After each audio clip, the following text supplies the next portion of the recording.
What is happening, my YT gang? Y'all already know what it is, man. This is your boy Rio, and if you are new, then welcome to the channel. Today we're gonna be talking all about my boy Travis Hunter, in which a lot of people still having conversations about him playing on both sides of the ball, in which some people really feel like he can really do it. And if you let Travis Hunter tell it, he'll let you know right now that he can do it all. But then you got some people, man, on the other side that really still feel a little skeptical about him playing on both sides of the ball. And Kimberly is definitely one of them. The ESPN analyst had a couple of things to say to my boy Travis Hunter when it comes to his expectations on playing on both sides of the field. Let's take a look. Alan, here's what I love about football players. I love that you guys, so confident, come into the league thinking, yeah, I could do anything. I love that. Here's my caution. Here's my caution for Travis Hunter. Because I remember since the combine, and he talked about, yeah, I could do it all. My only caution is temper the expectations just a little bit, because I think he could be a phenomenal corner in the NFL personally. But the NFL is different. It's not college. What you're able to do, these guys on opposite you, they get paid just as much money to stop you from doing whatever it is that you want to do. He's got tremendous instincts, but the season is longer. The guys across from you are just as big, just as physical. And so to me, I think packages are cool, but I just want him to sort of temper the expectations, because if he thinks, oh, I can be this great player that I was in college, I think a lot of people are gonna be disappointed, because it's just not that simple. Now, if I was to give my honest opinion, I would definitely say that I really do believe that he's capable of playing on both sides, as a DB and as a wide receiver, but only to a certain capacity. And I'm saying this because, you know, whether we want to agree to it or not, this is the NFL, okay? When it comes to college ball, it's a whole different ball game. He going up against people that is just as fast, just like Kimberly said. You know, this one thing I agree with her when it comes to this. He's going up against people that are just as fast and are much stronger, okay? When you comparing them to Travis Hunter. You looking at people like A.J. Brown. You're looking at people like DK Metcalf. Those are some big dudes, bro. Like, physical. And they're fast, just as fast. It's a big difference between going up against people like them and going up against the people he was going against in Colorado. A huge difference. So that's one thing I really want him to understand. And then we can go even further than that. You know, he don't only got to guard those players, but he also got to come downhill and make certain tackles. And you going up against people like Derrick Henry, Saquon Barkley, you know what I'm saying? Going up against Taylor, Bijan Robinson. These boys will tire you out. But when it all comes down to it, it ain't all on Travis Hunter. It's really up to the organization, to these coaches. They should be able to recognize that and understand that. If I was them, I would not utilize him on every single down. And I'm pretty sure they know this. They understand that. They're not going to do that, you know.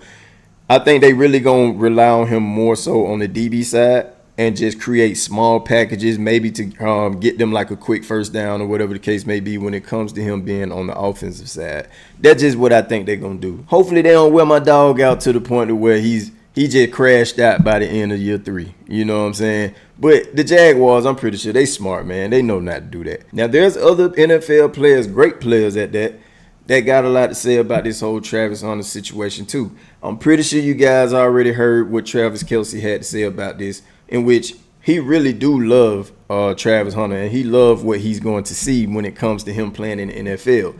But at the same time, you know, when it comes to going to both sides of the field, he kind of feel like other teams going to be setting up certain schemes when it comes to my boy Travis Hunter. Let's take a look. If he plays corner, they're going to run deep balls at him all day. They're going to run the wide receivers, just take off on him all day just to try and get him tired. Yeah. I'm like, why wouldn't you just attack him that way? Now, I'm going to be real with y'all. I kind of got like mixed emotions when it comes to that. Well, I have certain questions with what Travis Kelce had to say about this whole situation. For one, if that is what teams are going to decide to do. For one, that means that the Jaguars will be playing man-to-man every single time, right? If they sending my boy Travis on the go and he's on the go with him, that's man-to-man, right? The second thing I got is if they decide to go that route, 9 times out of 10, Travis Hunter, because I was about to say Travis Kelce, but Travis Hunter will be on the primary receiver. I'm pretty sure most of the game he's going to be on that number 1 receiver, right? So if he's on that number 1 receiver, almost the entire game, wouldn't that automatically exclude the number one receiver when it comes to the game? And then on top of that, if he is on that guy and he's going on a fly route all the time, wouldn't that tire out that number one receiver also? That's just something I want to ask, because I could be wrong. Some of y'all may have an answer for that. And if you do, please drop it down in the comment below, because I'm really trying to figure this out. But at the end of the day, man, like I said, bro, it's really up to the coaches. All right, it's really up to the defense coordinator, the offense coordinator, and the head coach on how they gonna utilize Travis Hunter. They really need to understand and know when and when not to use Travis Hunter. Like I said, I think he primarily gonna be on defense. That's something that he's just great at. So I really can't see them putting him on offense more than they do on the defense, because he's just well equipped defensively than he is offensively. That's just my opinion. But yeah, it's up to the coaches, man. Y'all let me know how y'all feel about this. Does Travis Kelce have a point with what he said? Do I have a point with what I said? And do Kimberly have a point on what she had to say about my boy piping it down just a little bit, man, when it comes to his expectations? Y'all drop them comments down there below, man, and let me know how y'all feel. I got to get up out of here. I'm going to get it y'all on the next one. Yeti.